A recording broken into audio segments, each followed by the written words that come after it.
पुस्तक महाकाल की आकांक्षा। लेखक वेदमूर्ति तपोनिष्ठ पंडित श्रीराम शर्मा आचार्य।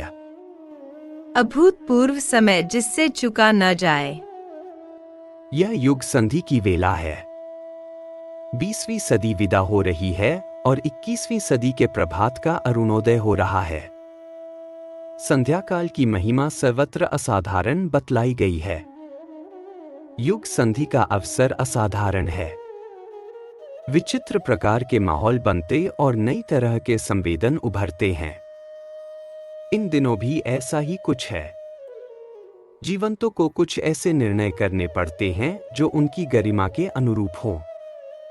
इन दिनों सृष्टा की अदम्य और प्रचंड अभिलाषा एक ही है कि सड़ी दुनिया को बदलने में उसके लिए कायाकल्प जैसा नया सुयोग बनाया जाए। यही है 21वीं सदी बनाम उज्ज्वल भविष्य। यही है मनुष्य में देवत्व का उदय एवं प्रतिभा परिष्कार का महाअभियान। इसी को लोग विचार क्रांति की लाल मशाल का प्रज्वलन भी कहते हैं। इस दैवी उत्कंठा की पूर्ति में जो जितना सहायक बनेंगे वे उतना ही अपने को समग्र रूप से कृतकृत्य हुआ अनुभव करेंगे। महाकाल की एक ही आकांक्षा है कि हम सब ऐसा जीवन जीने का लाभ प्राप्त कर सकें जो हर्षोल्लास से, शांति और संतोष से, प्रसन्नता और प्रफुल्लता से, समृद्धि और प्रगति से भरा पूरा हो। मनुष्य गरिमा को यदि समझा नहीं जा सके तो इसे सबसे बड़ा दुर्भाग्य कहना चाहिए। सृष्टि के समस्त प्राणियों की अपेक्षा मनुष्य को जो मिला है उसे अतुलनीय ही कह सकते हैं। आश्चर्य होता है कि अन्य प्राणियों की तुलना में इतना अधिक साधन संपन्न मनुष्य इस सुअवसर से हर घड़ी उल्लसित रहने की अपेक्षा किस कदर शोक संतप्त, नीरस और निरर्थक दिन गुजारता है। विश्व का घटनाक्रम हमारी इच्छानुकूल चले यह संभव नहीं। मानव जीवन में पग पग पर मिल सकने वाली प्रसन्नता, आशा, सफलता और तृप्ति के स्थान पर यदि उद्विग्नता, खिन्नता एवं निराशा हाथ लग रही हो तो समझना चाहिए कहीं कोई भारी चूक हो रही है। जिंदगी किस दृष्टिकोण के साथ बितानी चाहिए, उसकी गतिविधियों का निर्धारण किस रीति नीति से किया जाना चाहिए, यह सोचना है। नव जीवन की दिशा में अग्रसर होने के लिए हमें उन लोगों का अनुकरण करने से मुंह मोड़ना पड़ेगा जो जीवन का स्वरूप, लक्ष्य समझने में असमर्थ हैं और जो संपदा की मृग तृष्णा में आत्मघाती गतिविधियां अपनाने पर उतारू हो रहे हैं। इसके लिए स्वतंत्र चिंतन अपनाए जाने की आवश्यकता है। जीवन नीति निर्धारण के संबंध में अपना अंकुश इसी प्रकार चरितार्थ होता है। अराजकता को सुव्यवस्था में बदल लेने का उपक्रम पूरा कर दिखाने के लिए 21वीं सदी का समय 10 वर्षों से ऐसी ही धुलाई, रंगाई का, गलाई ढलाई का उपक्रम चला रहा है। आमतौर से भक्त भगवान को अनुग्रह प्रदान करने के लिए पुकारते रहते हैं, पर कई बार ऐसे समय भी आते हैं जब असामान्य स्थितियां बन जाने पर बड़ों को भी छोटों की सहायता के लिए पुकारना पड़ता है। अपने अपने समय पर अपनी अपनी उपयोगिता घटती बढ़ती है। कभी नाव पानी पर तो कभी नाव में पानी भरने के दृश्य भी देखे जाते हैं। इन दिनों भगवान ने भक्तों को पुकारा है और आग्रह अनुरोध करने के अतिरिक्त यह भी कहा है कि जो इस आड़े समय में अपनी भाव भरा स्वेच्छा सहयोग प्रदान करेंगे उन्हें देशभक्ति का प्रमाण परिचय देने वाला पुरस्कार भी दिया जाएगा एवं प्रशस्ति पत्र भी, जिसे देखकर उनके स्वजन संबंधी और अगली पीढ़ी वाले भी गर्व गौरव का अनुभव करते रह सकें। यह समय ठीक इसी स्तर का है। युग परिवर्तन काल के इस प्रभात पर्व ने हर किसी जागृत आत्मा के लिए निमंत्रण भेजा है कि वे नर वानर की तरह न जिए संकीर्ण स्वार्थपरता की पूर्ति के लिए ही अपनी क्षमता और दक्षता को नियोजित न किए रहें, वरन साहसपूर्वक उस प्रयोजन में भागीदारी सम्मिलित करें जो इस संसार को स्वर्गोपम बनाने के लिए युग चेतना के रूप में इन दिनों पूरे वेग के साथ चल रही है। सृष्टा की योजना, समय की मांग और औचित्य के परिपोषण का महत्व समझते हुए सुग्रीव, विभीषण, नलनील, जामवंत जैसों ने अपनी क्षमता का श्रेष्ठतम उपयोग युग धर्म के निर्वाह में ही लगाया। कनिष्ठ रीछ वानरों तक को अपनी अशक्ति के कारण सहयोग करने में मन विचलित न हुआ। केवट, शबरी, गिलहरी जैसे स्वल्प सामर्थ्य वालों ने भी उचित समय पर अपनी श्रद्धा और सहकारिता का परिचय देने में आनाकानी नहीं की, जोखिम को जानबूझकर वरण किया। मोटी दृष्टि से प्रतीत होता था कि वह घाटे में रहेंगे और खतरा उठाएंगे, पर ऐसा कुछ हुआ नहीं, वरन क्षुद्रता की समझ से सर्वथा विपरीत ऐसा श्रेय पाने का सुयोग बना, जिसके लिए लालायित रहने वालों में से भी कम ही सफल हो पाते हैं। महान परिवर्तन के साथ जुड़े हुए युग धर्म को समझाया जाए। महाकाल की आकांक्षा को अपने सौभाग्य का चिन्ह मानकर स्वीकार किया जा सके, तो हम स्वयं अग्रगामियों को मिलने वाले श्रेय का लाभ उठा सकते हैं और दूसरों के लिए अनुकरण कर सकने योग्य साहस भरे चिन्ह छोड़ सकते हैं। युग समस्या के समाधान में युग मनीषा को अग्रिम पंक्ति में खड़ा होना चाहिए। कृष्ण आगे थे, वानर सेना ने लंका को जीता। विशिष्टों के नेतृत्व में रघुवंशियों की पीढ़ियां सतयुगी व्यवस्था बनाकर रहीं। चाणक्य ने चंद्रगुप्त के सहयोग से भारत को चक्रवर्ती बनाया। पिछले दिनों संसार में चमत्कारी परिवर्तन हुए हैं। उसमें दृश्यमान भूमिका किसी की भी क्यों न रही हो, श्रेय किसी को भी क्यों न मिला हो, परोक्ष पृष्ठभूमि बनाने में मनीषा ने ही अपनी गरिमा और प्रखरता का परिचय दिया है। महाकाल ने युग मनीषा को पुकारा है। इसे कहाँ पाया और कहाँ बुलाया जाए, यह खोजने पर आंखों के सामने अंधेरा छाता है। धर्मोपदेशकों, देशभक्तों, साधु सन्यासियों को क्षेत्र में ढूंढते हैं। कलाकारों, साहित्यकारों का दरवाजा खटखटाते हैं। धर्म संप्रदायों, मठ मंदिरों, तीर्थों को खोजते हैं, तो भी कुछ वैसा नहीं मिलता जिससे युग मनीषा की आवश्यकता पूरी होती हो। सेवा संस्थानों की कमी नहीं, धर्मस्थल नित नए बनते हैं। इनमें आश्रय पाने वाले लगते तो धर्मध्वजियों जैसी आकृति के हैं, पर नंगे उघाड़ कर देखते हैं तो लवादे के नीचे वही सब दिखता है, जिससे निराशा ही नहीं होती वरन मर्म भेदी पीड़ा भी होती है। फिर क्या कहा जाए, क्या पूछा जाए? खोई हुई संस्कृति सीता का अतापता भी तो कोई नहीं बताता। सभी स्तब्ध हैं। सर्वत्र असमर्थता का माहौल है। ऐसी दशा में एक ही उपाय सूझता है कि अपने निजी परिवार को लेकर समय की मांग को टूटे फूटे साधनों से पूरा करने के लिए हिम्मत तो दिखाई जाए। संभव है इस श्री गणेश के उपरांत समर्थों का साहस उभरे तो सेतु बंधते समय कहां से कुशल नलीलों का समुदाय अटपके। गुरु गोविंद सिंह ने अपने पुत्रों की बलि चढ़ाई थी। 5 प्यारे भी वही थे जिनने बलिदान के लिए तलवार के सामने सिर झुकाया। बुद्ध के सहयोगियों में उनका पुत्र राहुल भी था। अशोक की बेटी संघमित्रा भी सन्यासिनी बनी थी। विवेकानंद की शिष्या निवेदिता ने भी हाथ बंटाने का निश्चय किया था। आवश्यक नहीं कि परिवार में वंशजों को ही गिना जाए। आदर्शों के क्षेत्र में हाथ बंटाने वाले, अनुगमन करने वाले सहयोगी भी वंशजों की श्रेणी में गिने जाते हैं। ऋषिगोत्रों का प्रचलन वंश परंपरा से ही नहीं, शिष्य परंपरा के आधार पर भी हुआ है। दूसरों पर अपना क्या बस, वीरानों पर अपना क्या अधिकार? उन्हें तो उपदेश ही दिए जा सकते हैं। बहुत हुआ तो अनुरोध आग्रह तक बढ़ा जा सकता है, पर अपनों पर तो अपेक्षाकृत अधिकार होता है और आवश्यकता पड़ने पर उसका उपयोग भी किया जाता है। नजर अपने परिवारी जनों पर है, उसमें आस्थावानों की संख्या में कमी नहीं लगती। मन आता है कि उन्हीं में से कुछ को युग मनीषा की छुटपुट भूमिका निभाने और रीछवानरों के संयुक्त प्रयास से बन पड़े महान पुरुषार्थ की पुनरावृत्ति का प्रयत्न किया जाए। घटनाक्रम की पुनरावृत्ति फिर होती है। सारी दुनिया में लंका पसर गई है और कुंभकर्ण, मेघनाद से लेकर खरदूषण, मारीची अपने अपने ढंग से मायाजाल बिछाए बैठे हैं। शालीनता की, सज्जनता की, न्याय विवेक की कमर टूट गई है और नैतिक, बौद्धिक, सामाजिक क्षेत्र में अनाचार पूरी तरह संव्याप्त है। देव संस्कृति की मानवीय गरिमा का अपहरण सीता की तरह हो गया है। इस स्थिति में असुरता उन्मूलन का सरंजाम जुटाने के अतिरिक्त और कोई चारा नहीं, पर इस संघर्ष के लिए जुझारू योद्धा कहां से आए? लालची और विलासी नरपशुओं के बलबूते का यह काम नहीं।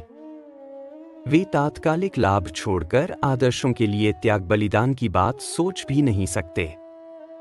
इस प्रयोजन के लिए देवलोकवासी देव मानव ही चाहिए। भले ही वे प्रत्यक्षतः रीछ वानरों की तरह दुर्बल और साधनहीन प्रतीत होते हों। बल तो आत्मा में होता है, सो उनकी आत्मा ही बलिष्ठ निकली। विजय तो होनी ही थी, समय तो बदलना ही था। अनाचार का पराभव सुनिश्चित था, भवितव्यता होकर रही। श्रेय के अधिकारी रीछ वानर बने और एक दृष्टि से वे अजर अमर हो गए। यह उदाहरण प्रज्ञा परिवार के परिजनों पर पूरी तरह लागू होता है। युग संस्करण में दुष्प्रवृत्ति उन्मूलन ही लंका दहन और सत्प्रवृत्ति संवर्धन को राम राज्य की स्थापना कहा जा सकता है। दोनों कार्य एक दूसरे से गुंथे हुए हैं। डॉक्टर ऑपरेशन करके मवाद निकालता भी जाता है और साथ ही घाव भरने के लिए मरहम पट्टी का भी प्रयोग करता है।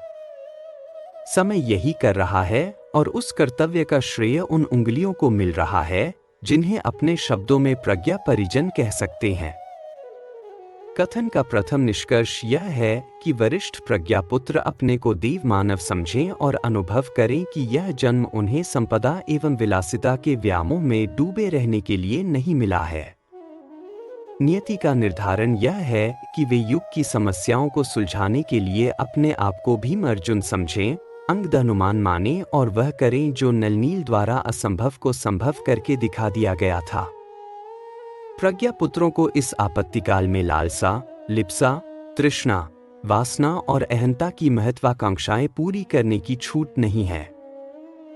उन्हें दूसरा प्रयोजन देकर भेजा गया है, उसी को तत्परता पूर्वक करना है, सफलता का, लाभ हानि का विचार किए बिना, क्योंकि महाभारत विजय की तरह पांडवों की जीत निश्चित है। इससे पीछे हटकर अपयश ही कमाया जा सकता है, अपना लोक परलोक ही बिगाड़ा जा सकता है।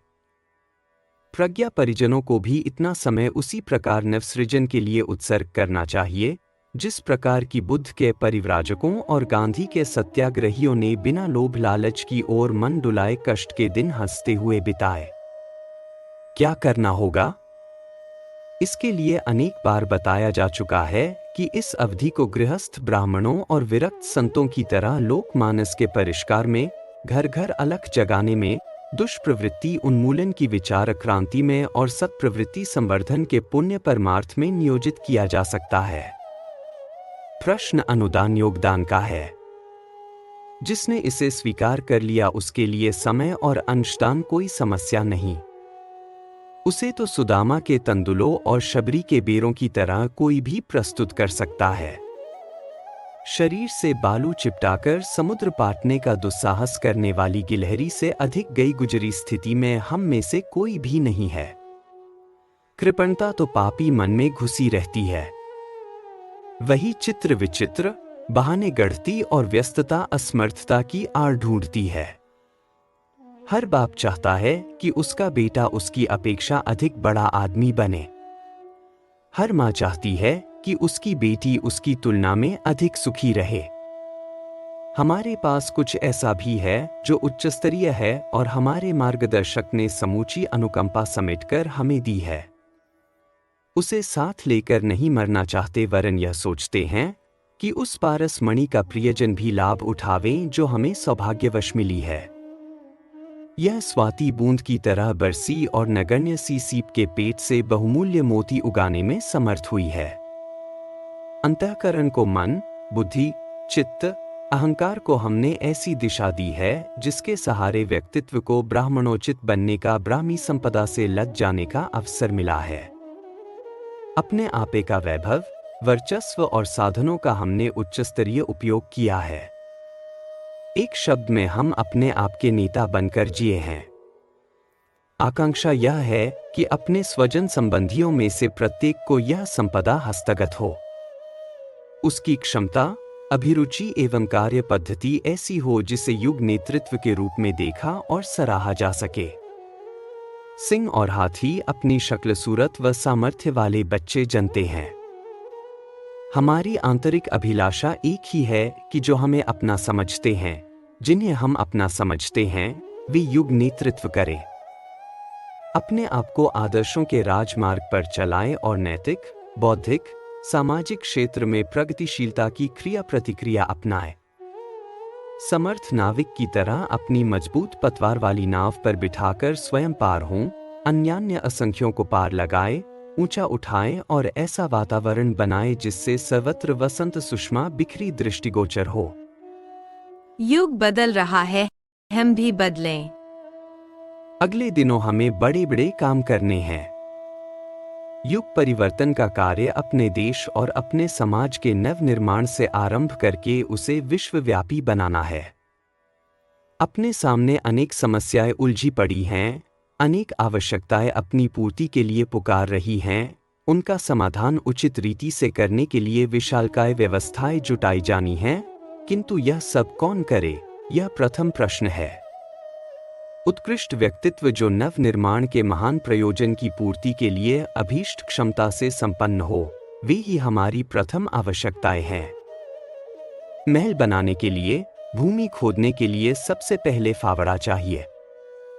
फावड़ा न हो तो योजना का आरंभ कैसे हो? बातूनी, स्वार्थी, संकीर्ण और ओछे मनुष्यों से अपना समाज भरा पड़ा है। जिनकी भावनाएं उत्कृष्टता से भरी हुई हों और जिनकी गतिविधियां आदर्शवादिता के लिए तड़पे, ऐसे व्यक्तित्व जब तक उभर कर ऊपर न आवें तब तक बिल्ली के गले में घंटी बांधने जैसे कठिनाई ही होगी। आरंभ इसी आवश्यकता की पूर्ति से किया जाना चाहिए। वही किया जा रहा है। युग परिवर्तन की बात आज हंसी दिलगी जैसी लगती है, पर उसकी प्रचंडता अगले दिनों हर आंखों वाला देख सकेगा। हम एक महत्वपूर्ण भविष्यवाणी कर चुके हैं कि 21वीं सदी में इस संसार की मानव समाज की स्थिति आज से सर्वथा भिन्न होगी। युग सर्वथा पलटा हुआ दिखाई देगा। सन 2000 के लगभग इस दुनिया को आज की आंखों से देखा जाए तो सब कुछ बदला हुआ दिखाई देगा। पिछले 300 वर्षों में विज्ञान की प्रगति ने संसार की बाह्य परिस्थितियों में जमीन आसमान जैसा अंतर ला दिया है। आज से 300 वर्ष पूर्व का आदमी आकर देखे तो भौचक्का रह जाएगा। उसे यकीन न होगा कि यह वही दुनिया है जिसमें वह रह रहा था। यह आगामी वर्ष मानव जाति के लिए अत्यधिक कष्टकारक और बेचैनी से भरे हैं। अगले दिनों और भी बड़े प्रकृति प्रकोप के लिए, छोटे और बड़े, ठंडे और गर्म युद्ध के लिए हमें तैयार रहना चाहिए। निकम्मी मिट्टी जब उपयोगी बर्तनों या खिलौनों के रूप में परिवर्तित होती है, तब उसे कुम्हार द्वारा रौंदने, मसलने, पीटने, सुखाने, पकाने की अनेक कष्टसाध्य प्रक्रियाओं से होकर गुजरना पड़ता है। अगले वर्षों में मनुष्य जाति को सुसंस्कृत परिवर्तन के लिए तैयार होने के लिए भांति भांति की प्रताड़नाओं के लिए तैयार होना होगा। यह मनुष्य इतना भला है भी तो नहीं कि समझाने से सहज ही मान जाए और कुमार्ग छोड़कर सन्मार्ग पर चलने लगे। हठवादियों को जिस तरह ठीक किया जाता है, प्रकृति हमारे साथ अगले दिनों वही कठोर व्यवहार करने जा रही है। उपरोक्त तथ्यों से किसी को डरने या परेशान होने की जरूरत नहीं है, वरन आवश्यकता इस बात की है कि ईश्वर की इच्छा के अनुरूप अपनी गतिविधियों का निर्माण कर हम अपने को बुद्धिमान, दूरदर्शी एवं सौभाग्यशाली कहलाने का लाभ प्राप्त करें। लंका लुटने वाली थी, असुर मरने वाले थे, राम जीतने वाले थे। इस तथ्य को जिन रीछ वानरों ने जाना, वे अल्प साधन संपन्न होते हुए भी इतिहास में अजर-अमर रहने जैसी भूमिका संपादन कर सके। ईश्वर की शक्ति में सहायक बनकर अग्रिम पंक्ति में चल सकने का साहस एकत्रित कर लेना वस्तुतः बहुत बड़ी बुद्धिमानी है। ऐसे दुर्लभ अवसर कभी कभी ही आते हैं। जो इन्हें चूक जाते हैं, उनके हाथ केवल पश्चाताप ही शेष रहता है। परिवार के परिवारीजनों को यह प्रेरणा दी जाती है कि वे बदलती हुई समस्याओं को विवेक की दिव्य दृष्टि से देखें और यह निर्णय करें कि ऐसे मध्यकाल में उनका कुछ विशेष कर्तव्य है या नहीं। मूढ़ की एक ही पहचान है कि वह जिस ढर्रे में बंध गया उसी में कोल्हू के बैल की तरह घूमता रहता है। वह न अपनी कोई भूल सुधारता और न ही किसी श्रेष्ठ संभावना के लिए तैयार होता है। इस स्तर के लोगों से और कहना सुनना बेकार है। वे और सोचने समझने, छोड़ने, पकड़ने की स्थिति में हैं ही नहीं तो उनसे सिरफोड़ी कौन करे। उन्हें तो प्रकृति के थपेड़े ही रास्ते पर लाते हैं। समझना समझाना विवेकशील लोगों के लिए ही संभव होता है। प्रबुद्ध आत्माएं बदलते युग के अनुरूप अपने कर्तव्य धर्म को पहचानने और भी महत्वपूर्ण घड़ियों का विवेकशील लोग जिस तरह उपयोग किया करते हैं वैसे ही वे भी करें। भगवान की इच्छा युग परिवर्तन की व्यवस्था बना रही है। इसमें सहायक बनना ही वर्तमान युग में जीवित प्रबुद्ध आत्माओं के लिए सबसे बड़ी दूरदर्शिता है। अगले दिनों में पूंजी नामक वस्तु किसी व्यक्ति के पास नहीं रहने वाली है। धन एवं संपत्ति का स्वामित्व सरकार एवं समाज का होना सुनिश्चित है। हर व्यक्ति अपनी रोटी मेहनत करके कमाएगा और खाएगा। कोई चाहे तो इसे एक सुनिश्चित भविष्यवाणी की तरह नोट कर सकता है। मानवता का प्राण अध्यात्म नष्ट न होने पाए। लगता है सुख शांति के सारे आधार उलटकर दुर्दैन्य के कारण बन गए हैं। इस विडंबना का एकमात्र कारण अध्यात्म की उपेक्षा है। अध्यात्म मानव जीवन का प्राण है। उसे जिस क्षेत्र से भी तिरस्कृत, बहिष्कृत किया जाएगा उसी में विपन्नता उत्पन्न हो जाएगी। जल के बिना मछली नहीं जी सकती। मानवीय शांति भी अध्यात्म की उपेक्षा करके जीवित नहीं रह सकती। आज की श्मशान जैसी सर्वव्यापी जलन का एकमात्र कारण यही है। व्यक्ति जब कभी सच्चे मन से स्वास्थ्य की आकांक्षा करेगा और सशक्त शरीर का महत्व समझेगा, तब उसे अध्यात्म की ही शरण में आना पड़ेगा और संयम, नियमितता और प्रकृति के अनुसरण का अवलंबन लेना पड़ेगा। वर्तमान अस्तव्यस्त और अप्राकृतिक रहन-सहन अपनाए रहा गया तो जन स्वास्थ्य में निरंतर गिरावट आती चली जाएगी और अंततः जीवित रहना एक भार मात्र बन जाएगा। समाज का बिगाड़ अविवेक और अनौचित्य को अस्वीकार करने के साहस की कमी से उत्पन्न हुआ है। सुधार उस दिन से आरंभ होगा जिस दिन लोग अनीति और अनौचित्य का प्रतिरोध करने के लिए खड़े हो जाएंगे और यह न देखेंगे कि वह अवांछनीयता कितने दिनों से प्रचलित है, किसके द्वारा प्रतिपादित तथा कितनों द्वारा व्यवहृत है। अनौचित्य के विरुद्ध एकाकी लड़ने का शौर्य आध्यात्मिक तत्वज्ञान अपनाने से ही संभव है।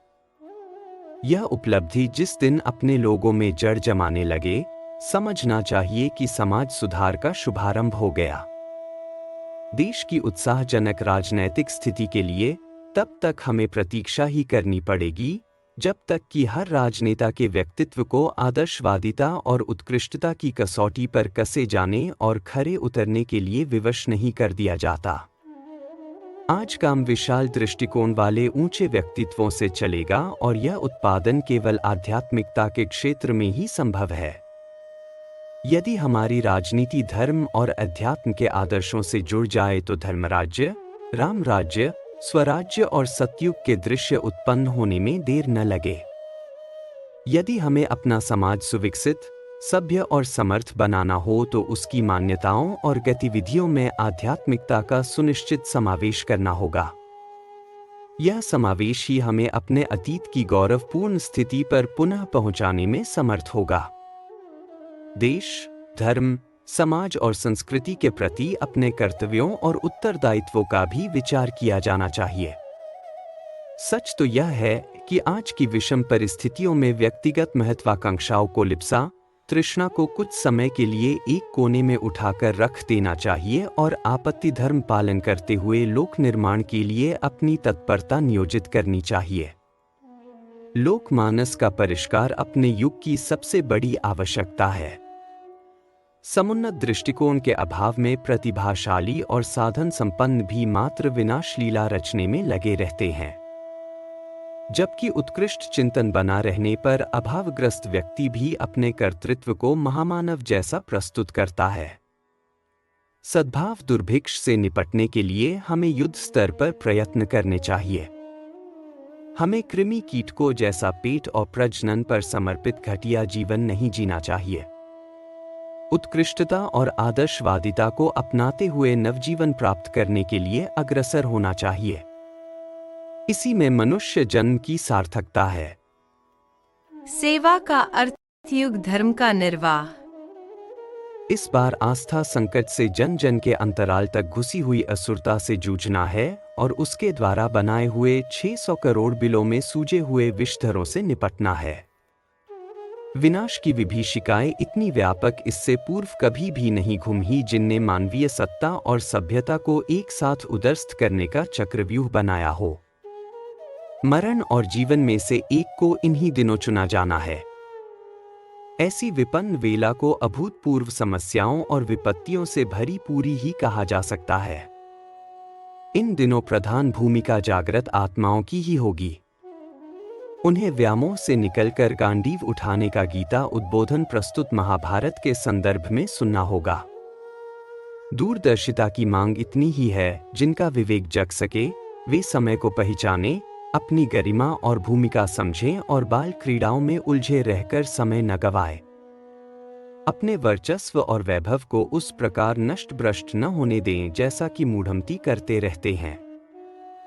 जागृतों और प्रसुप्तों में कुछ तो अंतर होना ही चाहिए। वरिष्ठों और विशिष्टों की कोई महत्वपूर्ण भूमिका इस आपत्तिकाल में भी न बन सकी तो इतना ही कहा जाएगा कि भावनाओं के पंख कट गए और वह मात्र कल्पना के पिंजड़े में तड़फड़ाती हुई दम तोड़ गई। नफे नुकसान का बही खाता फैलाने का यह समय नहीं है। इन दिनों तो शूरवीरों की तरह सिर हथेली पर रखकर मैदान में कूद पड़ने में ही किसी वर्चस्व की सार्थकता है। समय बिना किसी की प्रतीक्षा किए चला जाएगा। उसे इस बात की परवाह नहीं कि कौन दूरदर्शिता का परिचय देता है, कौन व्यामोह के चक्रव्यूह में फंसा रहता है। समय प्राणवानों को उपहारों से लाद जाएगा और कृपण सिर घुनते, हाथ मलते, रोते कलपते रह जाएंगे। हमें किस वर्ग में सम्मिलित होना है, इसका निर्णय करने में असमंजस नहीं अपनाया जाना चाहिए। अनावश्यक विलंब नहीं लगाना चाहिए।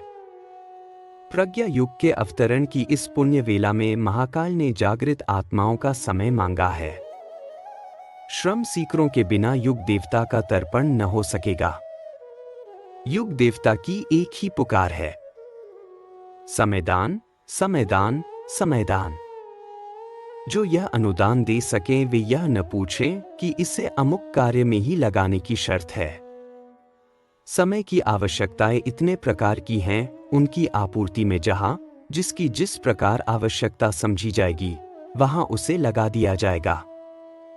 सैनिकों के लिए अनुशासन पालन ही पर्याप्त है। कब क्या निर्णय करना है, इसका निर्णय वे स्वयं नहीं लेते, कप्तान पर छोड़ देते हैं। युग सैनिकों को भी समर्पण की भावना लेकर आगे आना है। मोटे तौर पर इतना ही कहा जा सकता है कि संव्याप्त अनास्था और अवांछनीयता के साथ पग पग पर लड़ना है। इसके लिए जनसंपर्क साधना होगा। घर घर का दरवाजा खटखटाना होगा। जन जन के मन मन को छूना, सहलाना और विक्षिप्तता स्तर की भ्रमग्रस्तता से परित्राण दिलाना है।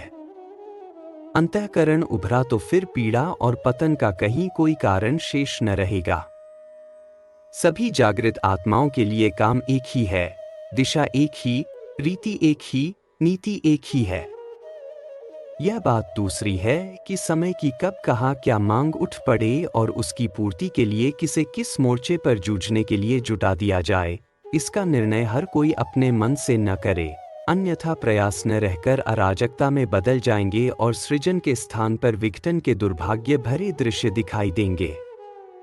वरिष्ठता की दो कसौटियां, प्रामाणिकता एवं उदारता। संसार के हर क्षेत्र में विशिष्टता और योग्यता की ही भारी मांग रहती है। महान परिवर्तनों के लिए नियोजित हुई महाक्रांतियां भी उच्च स्तरीय नेतृत्व में ही संपन्न हुई हैं। महापरिवर्तन की इस विषम वेला में विश्व का अभिनव निर्माण करने के लिए श्रद्धा, प्रज्ञा और निष्ठा के धनी लोगों को आमंत्रित करने की गुहार लग रही हो तो आश्चर्य ही क्या। महाकाल ने प्राणवानों को युग धर्म को पहचानने और आड़े समय में काम आने के लिए इसी प्रकार के आमंत्रण आह्वान 10 दिशाओं से उठाने आरंभ कर दिए हैं। जिनकी भाव संवेदना और आदर्शवादी साहसिकता जीवंत है, वे कुछ कर गुजरने के लिए अग्रिम पंक्ति में खड़े हुए। जिन्हें अपने समय का हनुमान अर्जुन बनना है, उन्हें अपने को 2 कसौटियों पर कसे जाने और खरे उतरने की तैयारी में बिना इधर उधर झांके इन्हीं दिनों जुट जाना चाहिए। इनमें से एक है प्रामाणिकता, दूसरी है उदारता। प्रामाणिकता का पर्यायवाची है आत्मपरिष्कार। इसके लिए दुष्चिंतन और अनाचार से मुक्ति पाना है। प्रामाणिकता का एक ही आधार है पवित्रता युक्त निर्दोष जीवन। मानवीय गरिमा को महत्व देने वाले व्यक्ति सहज ही अपने दृष्टिकोण को क्रियाकलाप को औचित्य के राजमार्ग पर गतिशील रखे रह सकते हैं और हर किसी की दृष्टि में विश्वस्त ही नहीं, श्रद्धा, सम्मान और सहयोग का भाजन भी बने रह सकते हैं। उदारता का प्रतीक परमार्थ है। इसी को दूसरे शब्दों में भविष्य को उज्जवल बनाने वाला पुण्य भी कहते हैं। तैयारी के लिए इतना भर करना पर्याप्त होगा कि प्रामाणिकता, प्रतिभा और उदारता का इतना संचय किया जाए जिसका अनुभव अपने को हो सके और परिचय सर्वसाधारण को मिल सके। इन प्रवृत्तियों का समुच्चय ही श्रेष्ठ व्यक्तित्व के रूप में विकसित होता है।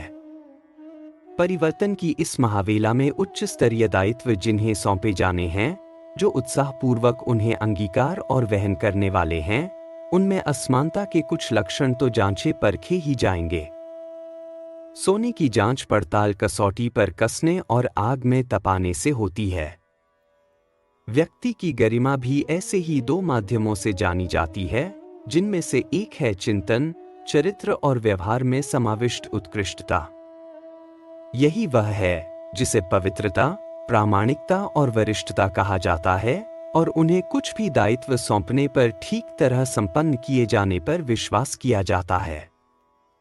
शालीनता, सद्भावना, सदाचरण का होना प्राथमिक आवश्यकता है, पर साथ ही यह भी आवश्यक है कि समर्थता का उपयोग सत्प्रयोजनों में करने की उदारता में भी कोई कृपणता न की जाए। नव युग के लिए जिन्हें सृजेताओं की भूमिका निभानी है, उनका चयन प्रामाणिकता और उदारता की प्रवृत्ति अभ्यास में उतरी या नहीं, इसी जांच पड़ताल के आधार पर उपयुक्त पाया और चयन किया जाएगा। श्रेय लाभ भी उन्हीं के हिस्से में आएगा। वसुधैव कुटुंबकम हमारी गतिविधियों का मूल प्रयोजन। नया युग कुछ आदर्शों को लेकर आ रहा है। 1 एकता, 2 समता, 3 शुचिता, 4 ममता। यह सत्प्रवृत्तियां जब उमड़ने और छलकने लगेंगी तो आज प्रत्येक क्षेत्र में संव्याप्त विकृतियों, अव्यवस्थाओं, उलझनों, कुंठाओं एवं समस्याओं का कोई कारण न रह जाएगा और सर्वत्र सुख शांति, प्रगति एवं समृद्धि भरी स्वर्गीय परिस्थितियां परिलक्षित होने लगेंगी। नए विश्व का नया निर्माण एकता, समता, शुचिता और ममता की 4 आधारशिलाओं पर निर्भर है। इन चारों को संसार के कोने कोने में विभिन्न देशों और विचारों के व्यक्तियों में अलग अलग ढंग से प्रतिष्ठापित, परिपुष्ट एवं फलित किया जा रहा है। मनुष्य की शक्ति एकता से ही बढ़ेगी। एकता के भी 4 स्तंभ हैं: धर्म, संस्कृति, भाषा और शासन। इनके बीच जो खाइयां बन गई हैं, उन्हें पाटना है। विभिन्नताओं के निराकरण का, अनेकता का एकरूपता के लिए प्रयत्न करना है। यही महाकाल की आकांक्षा है। धर्मों की अनेकता क्यों? जब ईश्वर एक है, उसका संसार एक है, उसके पुत्र एक हैं, ईश्वर का संदेश एक है, उद्देश्य एक है, तो फिर धर्म भी एक होना चाहिए। अनेक धर्म जो परस्पर टकराते हैं, एक दूसरे का खंडन करते हैं, एक दूसरे के विपरीत दिशाएं दिखाते हैं, ईश्वर प्रेरित नहीं हो सकते। हो सकता है सभी के मूल में धर्म की अनादि अनास्थाओं का समावेश रहा हो। समस्त विश्व का एक ही धर्म होना चाहिए। उसमें सत्य, न्याय, नीति, सदाचार, शिष्टाचार, आदर्श, औचित्य जैसी मान्यताओं को प्रश्रय मिलना चाहिए। संसार समीप आ रहा है तो हमारी संस्कृति भी समीपवादी ही होनी चाहिए। संसार में किसी भी कोने में रहने वाले व्यक्ति को यह अनुभव करना होगा कि वह विश्व परिवार का एक घटक है। विश्व संस्कृति की एक इकाई के रूप में ही उसे अपना रहन सहन एवं प्रथा परंपराओं को अपनाना है। जिस आचार विचार व्यवहार और शिष्टाचार की सामान्य रीति नीति और प्रथा परंपरा समस्त विश्व में एक जैसी होनी चाहिए। एक विश्व भाषा हो, एक विश्व केंद्र हो जहां से संसार के समस्त राष्ट्र शासित हों। विश्व न्यायालय में झगड़े तय होते रहें। कल्पनाओं और स्वप्नों को साकार बनाया जाए। सुसंस्कृत व्यक्तित्वों की आवश्यकता। धर्म की शिक्षा देने वालों की वक्तृता भले ही नीरस हो, उनका चरित्र सामान्य लोगों की अपेक्षा अधिक पवित्र, अधिक प्यारा और अधिक प्रकाशवान होना चाहिए। आज धर्म शिक्षा देने वाले लेखक, वक्ता तो बहुत हैं, पर उनके पास कबीर, नानक, गुरु गोविंद सिंह, रामदास, बुद्ध, महावीर, गांधी जैसा व्यक्तित्व नहीं है। वाणी की शक्ति तो स्वल्प है। प्रभाव वस्तुतः चरित्र का पड़ता है। अब युग की रचना के लिए ऐसे व्यक्तित्वों की ही आवश्यकता है जो वाचालता और प्रोपेगेंडा में दूर रहकर अपने जीवन को प्रखर एवं तेजस्वी बनाकर अनुकरणीय आदर्श उपस्थित करे, और जिस तरह चंदन का वृक्ष आसपास के पेड़ों को सुगंधित कर देता है, उसी प्रकार अपनी उत्कृष्टता से अपना समीपवर्ती वातावरण भी सुरभित कर सके, अपने प्रकाश से अनेकों को प्रकाशवान कर सके। धर्म को आचरण में लाने के लिए निस्संदेह साहस और बड़े विवेक की आवश्यकता होती है। कठिनाइयों का मुकाबला करते हुए सदुद्देश्य की ओर धैर्य और निष्ठापूर्वक बढ़ते चलना मनस्वी लोगों का काम है। ओछे और कायर मनुष्य 10-5 कदम ही चलकर लड़खड़ा जाते हैं। व्यक्तित्वों के बिना दिव्य समाज की भव्य रचना का स्वप्न साकार कैसे होगा? जरूरत उन लोगों की है जो आध्यात्मिक आदर्शों की प्राप्ति को जीवन की सबसे बड़ी सफलता अनुभव करें और अपनी आस्था की सच्चाई प्रमाणित करने के लिए बड़ी परीक्षा का उत्साहपूर्ण स्वागत करें। आदर्श व्यक्तित्व ही किसी देश या समाज की सच्ची समृद्धि माने जाते हैं। हमें युग निर्माण के लिए ऐसी ही आत्माएं चाहिए। गायत्री परिवार का प्रत्येक घर आदर्श व्यक्तित्व ढालने की टकसाल बने, यही प्रयत्न हमें करना होगा। इसके लिए यह नितांत आवश्यक है कि इनमें ऐसा सौम्य वातावरण रहा करे जिसके सानिध्य में रहने वाले संस्कारवान बनते चले जाएं और प्राचीन भारत की तरह हर घर में नर रत्नों का उद्यान खिला हुआ दृष्टिगोचर हो सके। नई पीढ़ी जन्मजात इन संस्कारों को लेकर जन्म ले, यह युग निर्माण का एक अत्यंत महत्वपूर्ण पहलू है। इसकी पूर्ति के लिए हमें सुव्यवस्थित योजना बनाकर कार्य करना होगा। वर्तमान पीढ़ी जिस रजवीर्य में जन्मी है, जिस वातावरण में पली है, वह संस्कारवान न होने से हीन मानसिक दशा में बुरी तरह ग्रसित है। मानवीय स्वाभिमान, कर्तव्य और दायित्व से वह अपरिचित जैसी ही दिखती है। विपन्नताओं का रोना तो रोती है, पर उसे बदलने के लिए जिस साहस, त्याग और बलिदान की आवश्यकता होती है, उससे दूर दूर ही बनी रहती है। तृष्णा और वासना में इतना जकड़ रही है कि मानवोचित पुरुषार्थ के लिए आवश्यक उत्साह बच नहीं पाता। जिन आदर्शों के लिए हमारे पूर्व पुरुष प्राण तक देने में आनंद मानते थे, उन्हें आज उपहासास्पद बेवकूफी समझा जाता है। मनुष्य इतना स्वार्थी, धूर्त और संकीर्ण बना हुआ है कि धर्म और सदाचार केवल गाल बजाने तक सीमित रह गए हैं। व्यवहार में पशुता एवं पैशाचिकता का ही बोलबाला रहता है। ये परिस्थितियां बदलने के लिए, मानव अंतःकरण को बदलने के लिए लोक शिक्षण तो आवश्यक है ही, पर साथ ही यह और भी आवश्यक है कि लोक शिक्षण का आधार व्यक्तिगत जीवन एवं परिवार को आदर्शवादी सांचे में ढाला जाए। अध्यात्म, पूजा पाठ कहने सुनने की वस्तु न रहे, वरन उसे दैनिक जीवन में नियमित व्यवहार में उतारने को एक अनिवार्य आवश्यकता माना जाए। ऐसे व्यक्तित्व और परिवार न केवल वर्तमान समाज को परिवर्तित करेंगे, वरन नई पीढ़ी में आदर्शवादी नररत्नों को जन्म दे सकने में भी समर्थ होंगे। मनस्वी और तपस्वी मनुष्यों का समाज जितना बढ़ता जाएगा, उतना ही इस धरती पर स्वर्ग का अवतरण होगा। उज्ज्वल व्यक्तित्वों से ही भव्य समाज की भव्य रचना संभव होगी। अब धन संचय न करें। हमारा प्रत्येक परिजन को बहुत ही मार्मिक और दूरदर्शिता भरा परामर्श है, उसे गंभीरता पूर्वक लिया जाना चाहिए। उस पर चिंतन मनन किया जाना चाहिए और यदि वे उचित जचे तो तदनुकूल अपनी मनोभूमि एवं क्रिया पद्धति में ढालने के लिए विचार किया जाना चाहिए। हमारी आकांक्षा है अब किसी को भी धन का लालच नहीं करना चाहिए और बेटे पोतों को दौलत छोड़ मरने की विडंबना में नहीं उलझना चाहिए। यह दोनों ही प्रयत्न निरर्थक सिद्ध होंगे। अगला जमाना जिस तेजी से बदल रहा है उससे इन दोनों विडंबनाओं से कोई कुछ लाभान्वित न हो सकेगा, वरन लोभ और मोह की इस दुष्प्रवृत्ति के कारण सर्वत्र धिक्कारा भर जाएगा। दौलत छिन जाने का दुख और पश्चाताप सताएगा सो अलग। इसलिए यह परामर्श हर दृष्टि से सही ही सिद्ध होगा कि मानव जीवन जैसी महान उपलब्धि का उतना ही अंश खर्च करना चाहिए जितना निर्वाह के लिए अनिवार्य रूप से आवश्यक हो।